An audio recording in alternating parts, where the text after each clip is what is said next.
goes. Welcome, everyone, to the huddle. JT here. First and foremost, I just wanted to thank you for choosing to invest your time and energy into being here with me and my special guest today.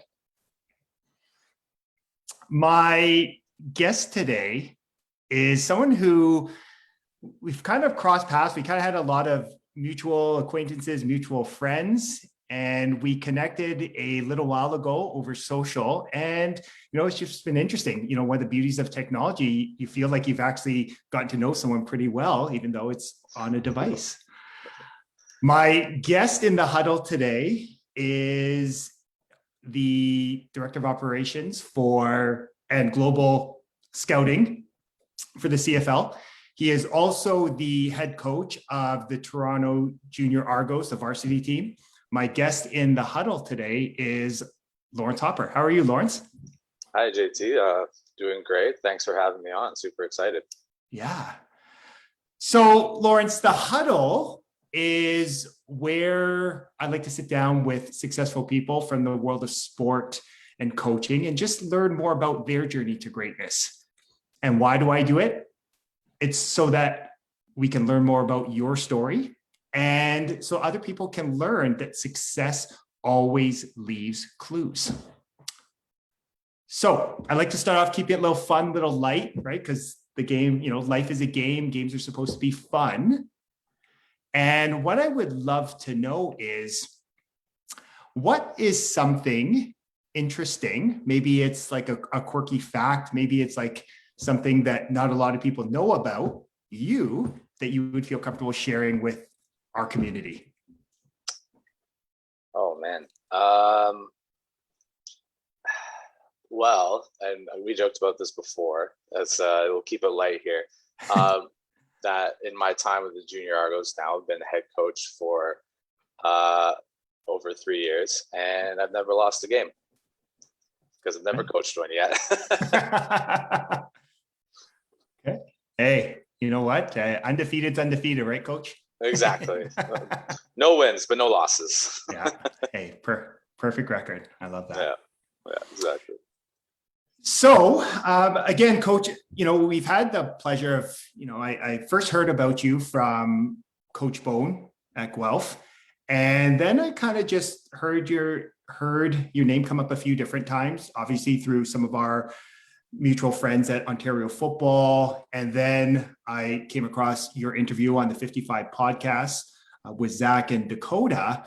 And the one thing that really struck me was you've had a very unique journey in your football career, first as a player and as a coach, and now working with the CFL. I'm curious, what role has sport played for you in your life? I mean, sport as a whole has been my whole life. I got into playing competitive sports at a very young age. I started playing soccer when I was 5 or 6.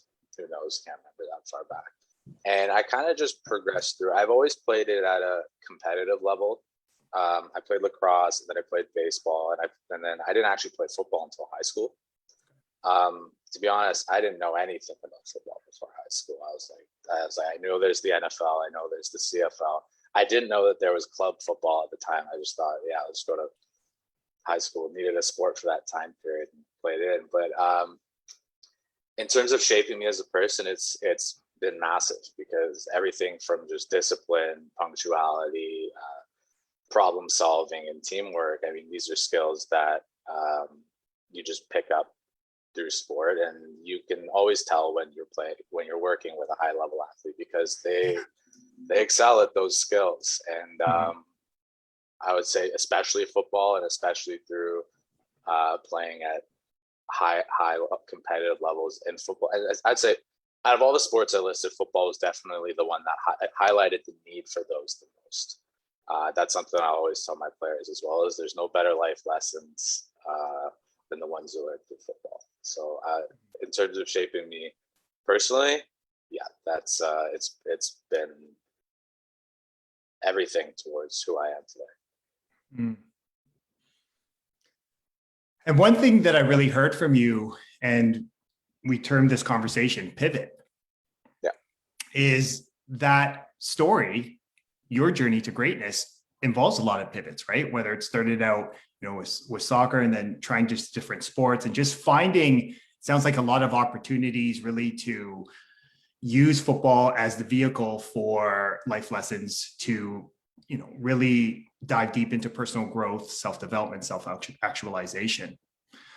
Was there a particular lesson that you felt, still to this day really resonates with you? Like if you had a one player that said, "Hey coach, what is the one lesson that I need to succeed in the game of life?"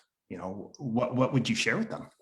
The biggest lesson for me would probably be, and this was one I guess I kind of been implementing before, but wasn't actually spoken to me until university football, was stop. Like if you make a mistake or something happens and you can either get down on yourself and basically just cry about it, or you can figure out how you're going to pivot or how you're going to adjust and improve, right? Like the way I think about it is, if you're just going for a walk and you encounter something blocking the sidewalk, well, are you going to stand there and complain about this blockage in the sidewalk, or are you just going to go and walk around it? Because there are ways to get around pretty much any issue. And I mean, you can sit there and feel sorry for yourself, or you can find that adjustment and you can make that adjustment. Then you can move forward with it. And that was probably something, especially on the offensive line. You're not gonna have 60, 70 perfect plays. Far from it for most of us. You're going to have to find ways to adjust on the fly. You have 30 seconds to make that adjustment between each play. So the sooner you can learn to have that, and the term is short-term memory, but you don't want to forget about it. You got to learn from it, right? So find out what it is that needs to get fixed, move forward. And what really jumped out to me as you were sharing it was one thing that I often talk about is this next play mentality, right? Like football's a great catalyst, even sport in any general, is you have to have that short memory, right? And it sort of reminds me of next play mentality is that based on that quote of Nelson Mandela, that I never lose, I either win or I learn, right? So find the opportunity. And if something's not working, learn from it, fix it, focus on how you're going to better it on the next play. And that's really the game of football. That's the game of sport. That's really the game of life. Absolutely. And that goes back to what I was saying. Nothing teaches you better life lessons than football, because football gives you that downtime after your mistake to adjust. And that's something I always teach my players. It's you can't be afraid to fail. You need to be ready to fail, and you need to be accepting of it, so that, because if you didn't fail, you wouldn't need a coaching staff. We're here to help you find that next step and how to correct that, but you can't be afraid to fail. Love that. Just like embracing, right? Embracing the growth process is what I'm really hearing from you, Coach. Absolutely. So I'm curious. So how did you how did you develop your passion for coaching? Again, a lot of former athletes do get into coaching. I think there's probably this comfort there when we transition away from the game. I think it's part, that familiarity of it too. I think there's a bit of us that just want to give back, especially if we've had great coaches and great mentors that have showed us the way. We want to give back. But you've kind of taken this unique path that's sort of very diverse. So I'm curious, when did you first realize that you really wanted to dive deeper into coaching? Well, I had developed an interest for it. I had already started coaching in high school, and the summer going into university, when I had my first knee injury, so I wasn't playing, but I had been recruited to go and help coach our bantam players. And I mean, the best way to learn is to teach, right? So right away, I kind of started picking up on I guess the chess match on the line is a chess match. In play calling is a chess match, and that's the one I've always enjoyed the most as a play caller, is that chess match and the analytics that go around it. But I picked up pretty early on that I just enjoyed coaching and being in that position of teaching and seeing an athlete develop, and also being selfishly a bit of the puppet master, so to speak, of like, this is what they're doing, well, this is how you need to stop it, and then seeing our guys put that onto the field and them having success, and then in the back of my head, I'm like, yes, that's what we want to see right there. That's how you win. You just painted this beautiful picture, Coach. It reminded me why I love coaching, right? It's like that mental chess match. And yeah, sometimes football looks like a game where it's just, 12 guys smashing, but really it is really it's a human game of chess, and it's so intricate. It's a delicate ballet. It's just it's a fine balancing act. Yeah, and that's whenever the game starts, that's always like right away I start to go into that, like that chess match mentality. Even as a player, it was kind of like, okay, like if there's always an action and a reaction, and you're trying to make them do this and they're trying to make you do that, right? Yeah. But that was always the fun of it. And then transitioning into coaching, it's the same thing. It's just a different game at that point. So it's just that was always just a lot of fun for me, and that's something I always enjoyed, and finding any way to get a leg up. And for me personally, especially at the high school level, it's been an analytical approach. Yeah. Just through my time coaching, I've gotten pretty comfortable working with a bunch of different position groups, and because of that, I can kind of look at everything differently. And that, personally, most of my time's been spent coaching the defensive side of the ball. So I put a lot of time into learning coverages and the chess match of matching up our coverages and going into game planning to take away the other team's top three passing concepts. So that's kind of just a bit of insight into my fun of it. Yeah. Yeah, no, I love that. And it's, again, now I see why we were connected, is, how you were describing how you prep is exactly how I like to. So again, it's it's law of vibration, right? Great minds attract, right? Like minds attract like. Absolutely. And I find taking that approach as well, it introduces the players to a different level. Like, I've had my first year coaching the junior Argos. I was extremely lucky. I walked into I was taking over a defense that already had a tremendous amount of talent and football IQ. So when I would create these scouting reports, and certain teams, they have very heavy tendencies at that age group. And I remember the one that always sticks out to me was, we were playing, I think it was Forest City. It was a team from London. Yeah. And they had a very heavy key with their fullback.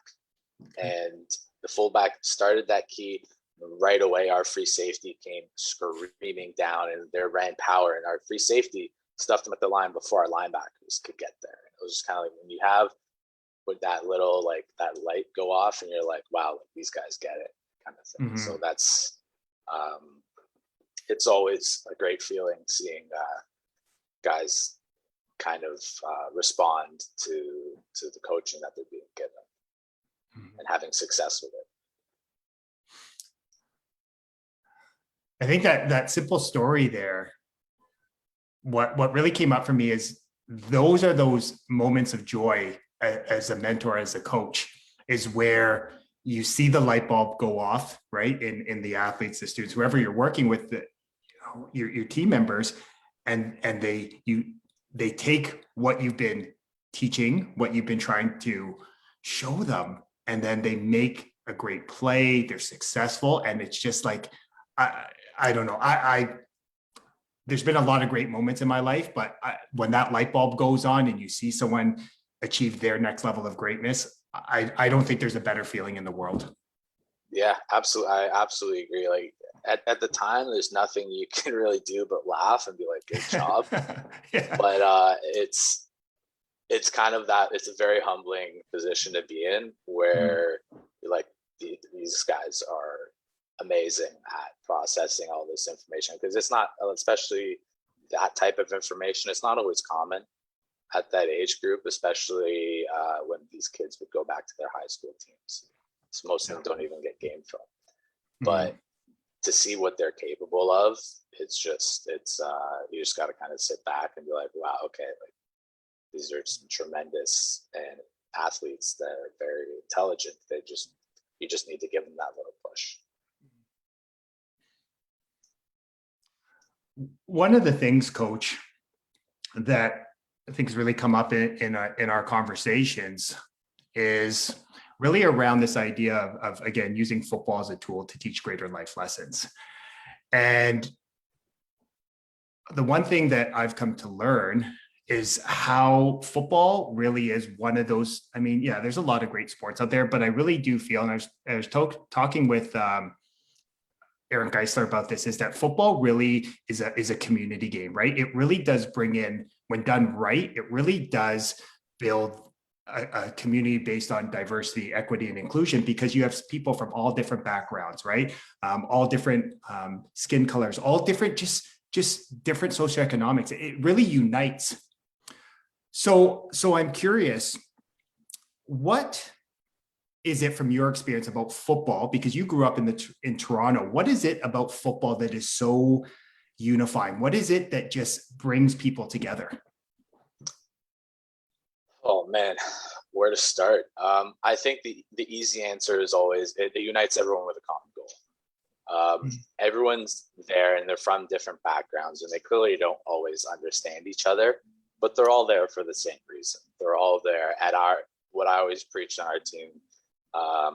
We're developing guys to be able to play at the next level. So, because a lot of them, that's what they want. They want to get that look. They want that scholarship opportunity. I always tell them the best way to do that is to do your job, because I'm sure you've encountered those players that always are trying to force the play, or like give me the ball kind of thing. But the reality is that and this for every university scout, they see when you do your job. They see you when you excel within your responsibilities. And team success is the ultimate indicator. The best teams are going to get the most looks. So if everyone just focuses on that, then you'll get what you want. And I think, because I mean, there's no team in Canada more diverse than a Toronto football team. I mean, you pull like the club teams, you look at us, or you look at the Tobico, you look at Scarborough, you have kids from all over, and they create friendships, playing together, practicing together, having fun, and pursuing that goal. And it's always a very positive sign when you see kids from all these different schools and different backgrounds come together and work and just figure it out and learn more about each other as well. And I think that personally for me as well, it was always interesting seeing the different football cultures from different schools come together to create these very gifted teams. So it was just always a fun aspect of it.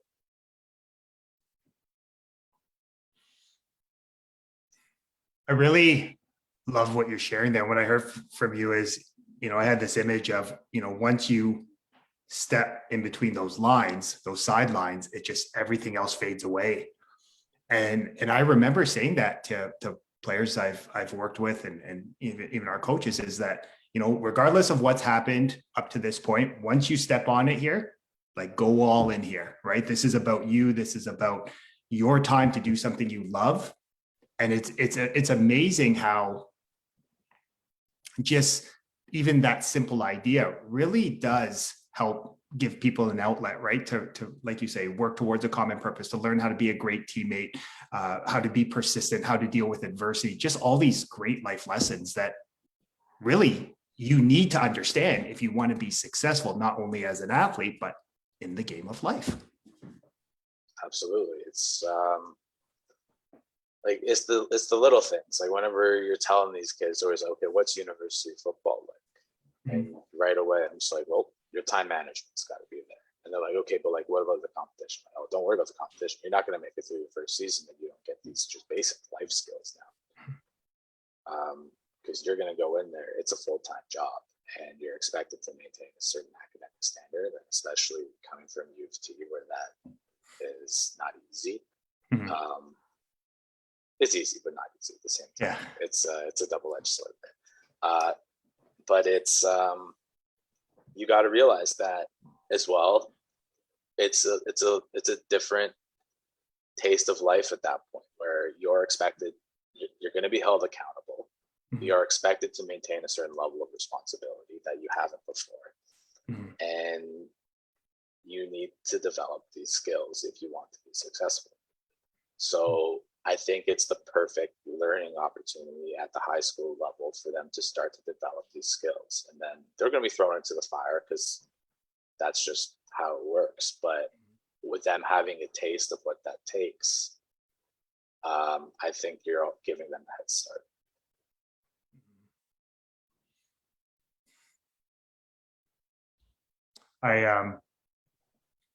One thing that sort of came up as you were talking about was I just think back to, as we come out, right, depending on when you're watching or listening to this, right, we're coming back up where things are opening back up, and there's a lot of buzz in the community, right, in society. There's a lot of buzz in the football community as meaningful football games are starting to go. You start to see players, coaches, teams, organization, leagues starting to really, absence really does make the heart go fonder, right? Absolutely.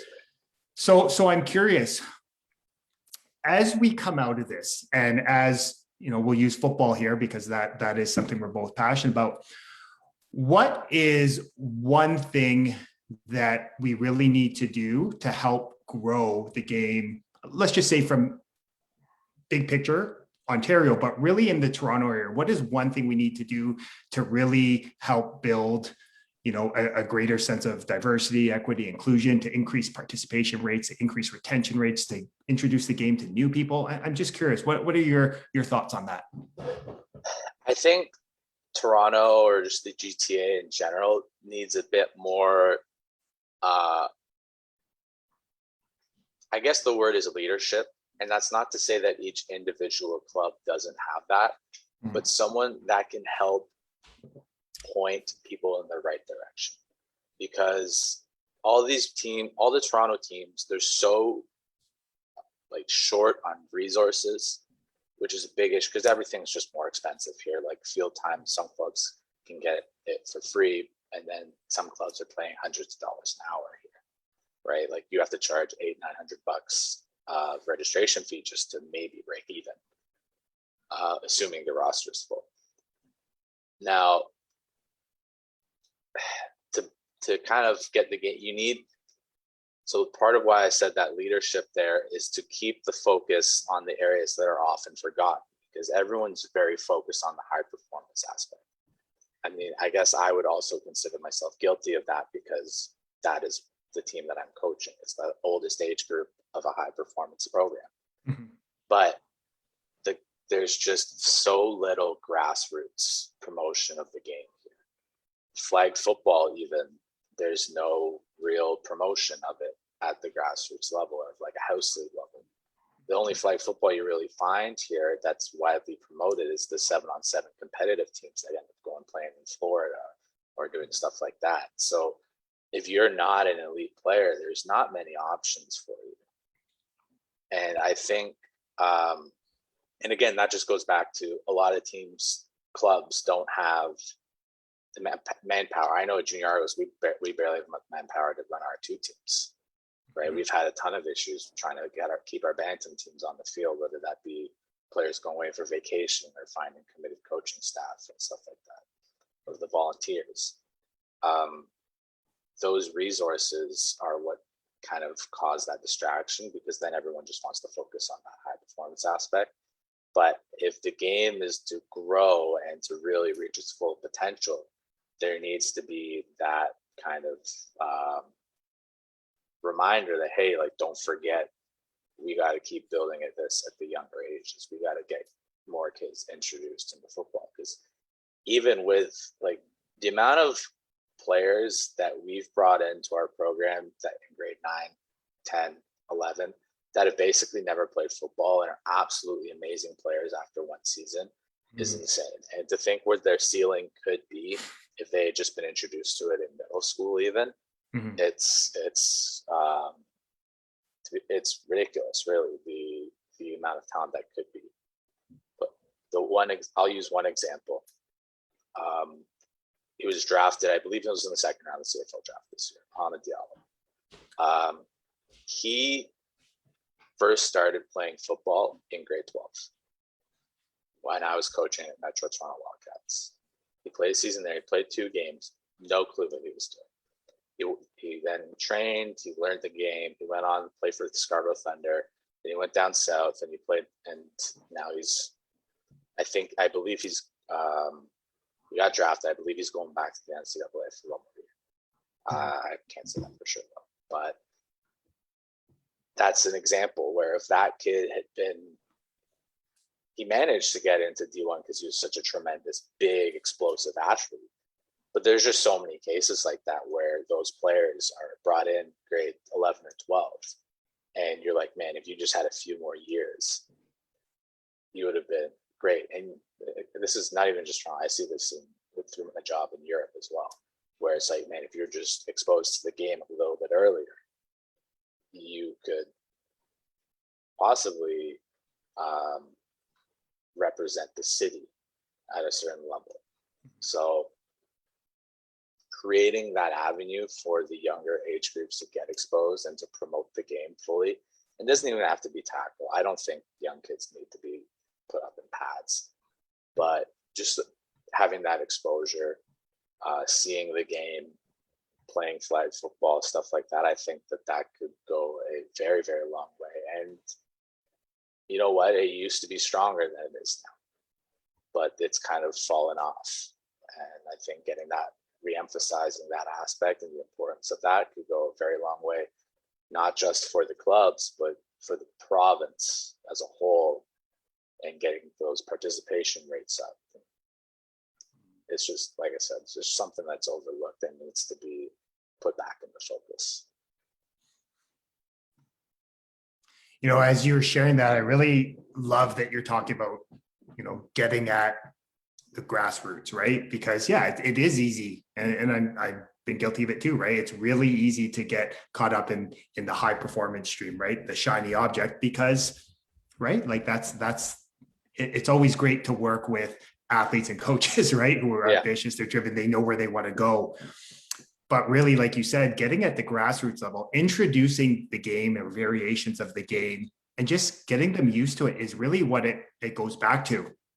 And I'll just share with you, I think back to my last year at Lucas, our most veteran players that year, they had grown up playing football together since they were 6 years old. I remember we were at the awards day, and you know, some of the parents were like, we remember taking this picture when they were 6 years old at the award banquet. So here they are, 18, 17, 18 years old, they're taking the same picture. So I really love how you're talking about introducing the game as early.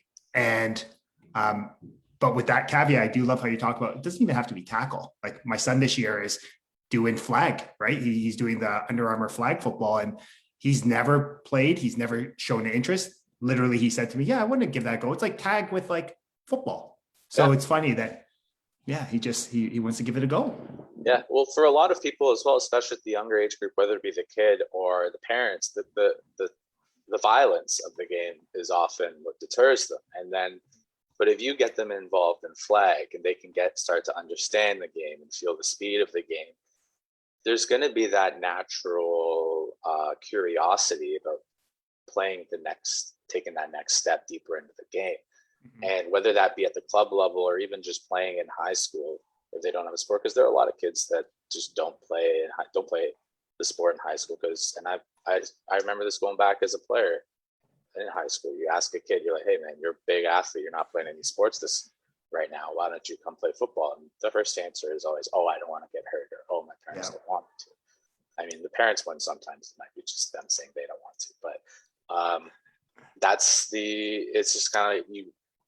But then they go to hockey practice, right? Yeah. And so it's a good introduction without instantly being thrown into the collision sport that is football. And it's important for them to learn how to move like a football player. And then eventually, once they know how to do that, they can learn how to get hit. And I think it's just the perfect introductory tool, and it's good for the younger levels because it also creates the interest. If you're into flag football, you're 8 years old, well, you're going to be into watching CFL or NFL on TV. So it just creates that interest around the game. Yeah, it's I guess I have a deeper sense of appreciation for what you're talking about, the grassroots, just because, you know, football's obviously been near and dear to my heart. It's transformed my life. I've never pushed it on my son. And now that general interest is there. So now I'm kind of curious to see, where's this spark going to lead, right? And So I think as you share and you really, like, I can really get a sense of your passion for really getting at the grassroots. I see why you're in the role you are in the CFL with global scouting, right? So I'm curious, has that grassroots approach really found it in terms of how we grow the game in all aspects, like at different parts of the world? Is that what's your experience been there? Well, for us, it's a bit of a balance because we're trying to work with these federations because we want to have their players receive the opportunity to play in our league. And by doing that, the federations, if they have, say, we got a couple British players that are coming over, to 3 of them that are coming to play, and they're in training camps right now. For the British Federation of American Football, they now have the opportunity to show at the younger levels, look, you can make it pro from here. And that stirs up the interest, and they're going to get to see these players performing at a very high level. And there's British players that have been involved in the NFL's program as well. So for us, there's a marketing and a business aspect of it. And for them, there's also a marketing and business aspect for it, right? Because they're saying, look, these are our guys. They're playing. It creates more interest for people who may not have played otherwise. And they can bring that down to the grassroots because it creates role models. And for us, we get our product to be seen overseas. It's really that simple. And it lets us dig into a talent pool that's otherwise underappreciated, just because, I mean, if I'm a scout and you give me the exact same player playing in the NCAA or playing in Germany, my instinct is always going to go, it could be the exact same talent level, athleticism, everything. My instinct's going to go with the NCAA player just because he's been in that system. So part of the battle is to have those same people be more comfortable with those leagues, because that helps elevate those leagues and the opportunities that they can provide, and therefore elevates the interest from players and fans, because they go to games and they can say, hey, like, these guys could be playing in front of absolutely massive crowds. And we want to create a win-win. And the other part of that is providing coaching resources to help them develop these players and just kind of help them get players playing at a younger age. As you were sharing, I really got a sense of that collaboration. I love how you talked about, this is like a win-win. This is good for everyone, right? It gives people opportunity and shows people what's possible. So many great things, and just love that, so innovative in their approach. So I'm curious, I've played with a lot of guys that went over to Europe and played pro or semi-pro after, and they absolutely rave about their experience. I know also that, something like soccer, which is more embedded in a place like Europe, has they have a good system, right? Of growing like soccer from the grassroots all the way up. What has the experience been like introducing a new sport to, parts that maybe it's not embedded? Like, what has it been like really introducing something new that maybe culturally just seems really different or seems just very foreign? Yeah. So what's interesting about that, and there have been a few countries where I expected it, but there's a couple countries where there's a bit of surprise as to just how developed football is as a culture there. There are a lot of countries that have some pretty sound structure in place. Like I wasn't surprised to see Germany be there. I wasn't surprised. Japan was absolutely outstanding. But if you look at like the Scandinavian countries, and they do a lot of things very, very well. Are they as far along as as some of the bigger ones that have been around longer? Maybe not, but there's some tremendous talent there, and they've got teams down to a younger age group.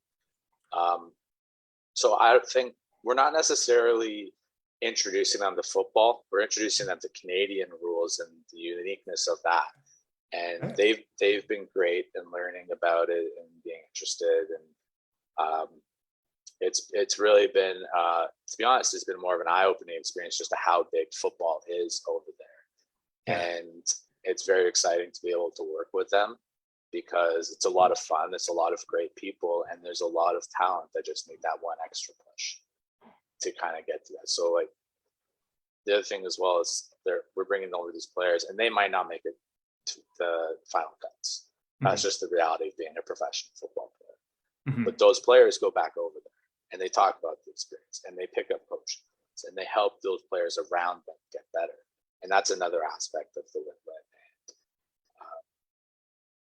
Yeah, like the federations are working over there, working very hard to continue to develop the game, and I think for like a lot of them have already done an incredible job at that.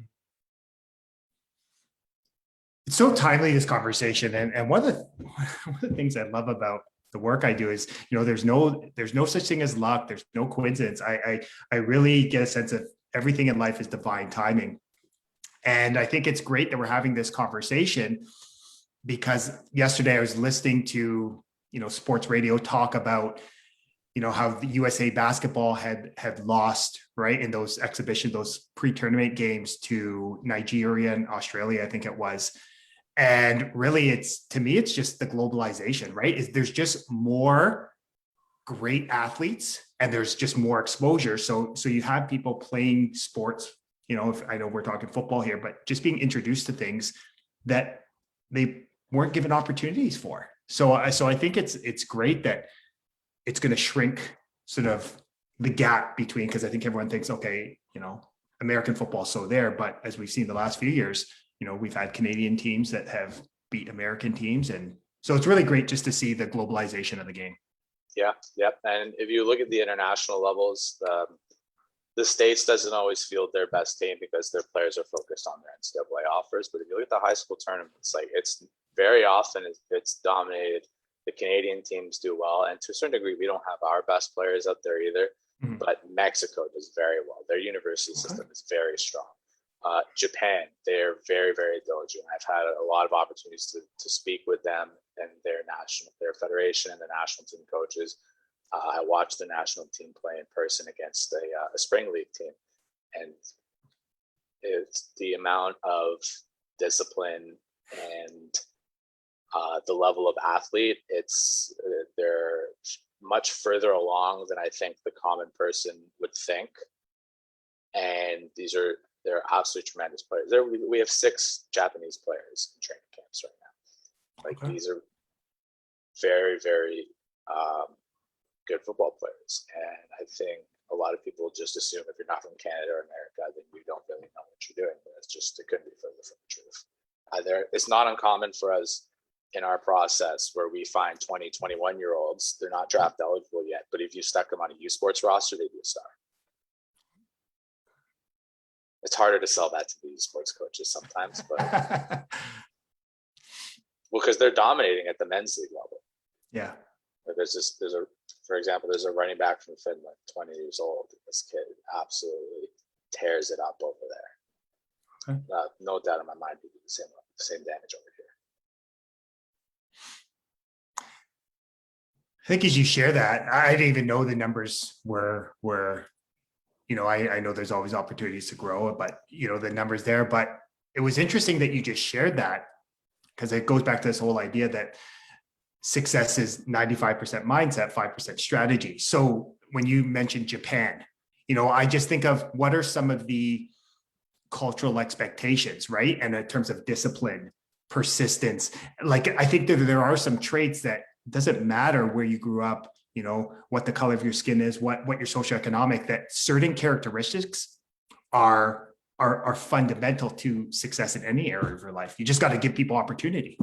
Yeah, absolutely. And I think the funniest part about that you said is if you go to different combines in different areas, they do very well and very poorly at different things across the board. It's like if we go to Japan, I have never seen if you just take combine results, Mhm. they absolutely demolish the agility drills. They are so incredibly quick, but their straight line speed isn't there and their size is inconsistent. But if you go to Germany, absolutely massive, will destroy the strength testing, but their speed isn't quite there. It's straight line, maybe agility, not as much. They're bigger there. They're true 4-down football players. So like their linebackers are like 240, 250 pounds. They're playing B gap to B gap. And then you go to England and you get some track and rugby stars, and their speed's tremendous, but their football skills might not be quite as developed. So there you get trends between each country of what they're very good at, and it's something to work with. Now, there's certain aspects that maybe aren't quite as developed, but it just takes a few of them. Like there's one O-lineman from Japan who's in Winnipeg's camp right now. And you find the one guy, he's 6'5", 300 pounds, but he brings all of those best traits to that size. And he has the strength. He's putting up 30 reps at 225, and you're just like, boom, we have a player here now. So, and we have a player that stands out in a good way. So finding those guys, and it's always exciting to be able to find those guys, but it was just one of the more interesting things through going through all these numbers and watching all the film, in that almost every country almost has their own unique play style or like athlete prototype kind of thing. As you were sharing that, my kinesiology brain started thinking back to my days teaching exercise science or sitting in a kin classroom. And I just started thinking back to that book, Sport Genes, where, yeah, there's certain genetics, certain DNA that set people up well to thrive in certain areas, maybe areas of improvement. But that's the beauty of the game of football, as you know, is because it's so diverse, I truly feel we can find a role for everyone. And once you find that role and it's clear and we give opportunities, I feel like that's where you can then show the players, the coaches, about literally how sport can be a catalyst for change and transformation. Yeah, absolutely. It's very true. And you could bring so many people together through doing that. It's just in so many different nationalities. And you see that a lot in Europe right now. Their countries, they do work together very well with that. So like if you look at some of their higher up leagues, they've got people from all over the continent playing. And then so obviously some of the Americans and Canadians go over there to play. It's always interesting seeing all these people come together. This just goes back to what we were talking about earlier, was just Toronto. It brings together diverse people. And it's one of the best aspects of the game. I love it. It's funny how things come full circle, right? Like Yeah. It really comes back to this idea of how do you build more diversity, equity, and inclusion? And it's providing opportunity, right? And having people that really think outside the box, that just want to find, that just want to just think differently. And that's where it all starts. Absolutely. It's just about opening that mindset up so that people are more open, because the opportunities are there to be had, and it just takes that one person to really take hold of it, and all of a sudden it's an accepted mentality, and it's something that everyone's looking to do. You just need that one. So, Coach, I'd love to ask you one final question. So, as we've been talking about, right, football, sport, it really is a microcosm of the game of life.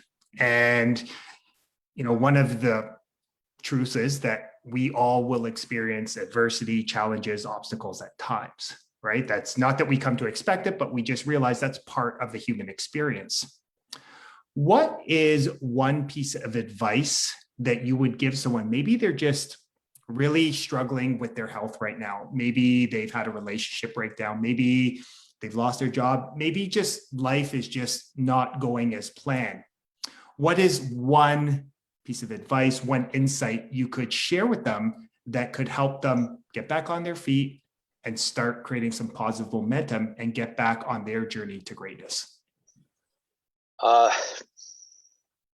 I guess it goes back to what we said earlier with pivot, because whenever you're going through those type of situations, there's a lot of energy there. There's a lot, generally emotional energy, and being able to take that and to channel it into something small to start.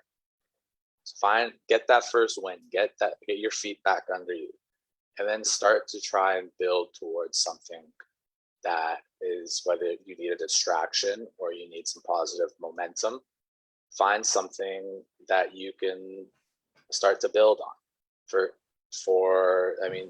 Anything can always come back to football, right? As an offensive lineman, if I had a bad game, that first practice back, let's make sure I keep my first step is right. Let's make sure my get off is right. Let's find that one little thing that I can use to get back into rhythm. And I think that's on the field and that works off the field. It could be as simple, who hasn't heard this one before? Just make sure you make your bed in the mornings, kind of thing.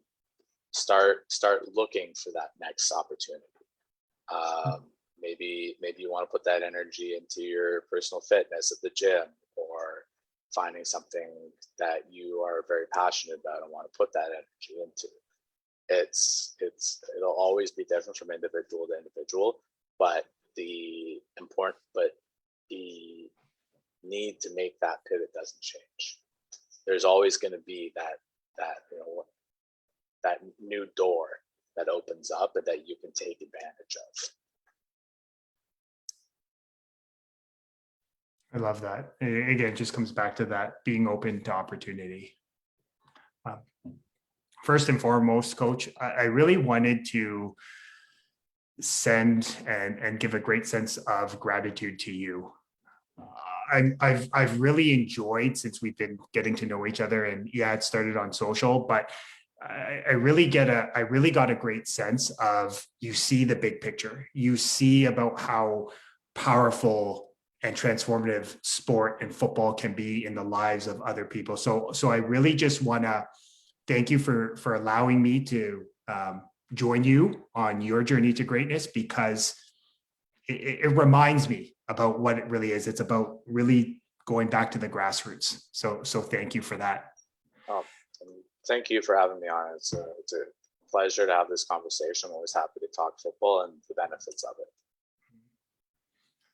And most importantly, I want to acknowledge you. I want to acknowledge you for the man you are, right? The son you are, the coach, just the innovative thinker you are.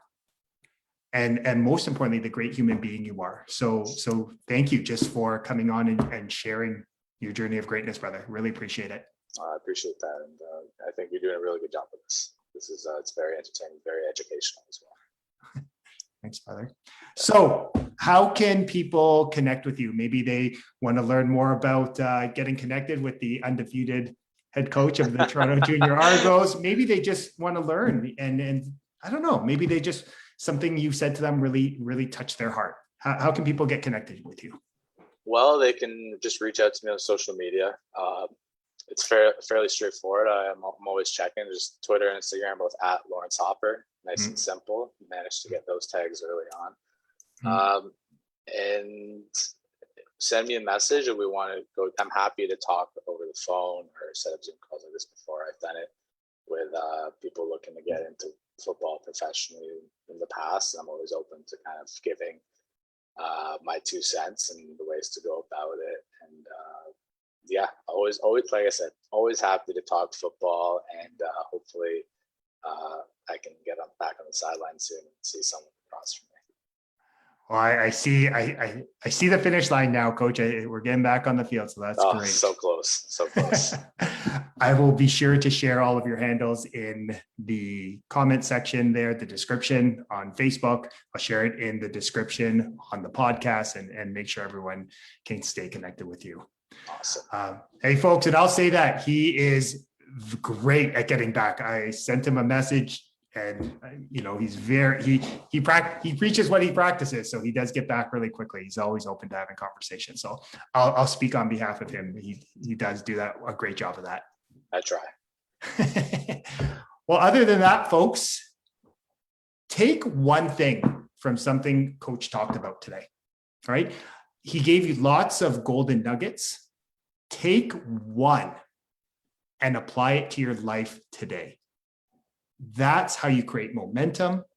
That's how you will get on your path to hitting your next level of greatness. Have an amazing rest of your day, and I'll see you next time in the huddle. Have a great day, everyone.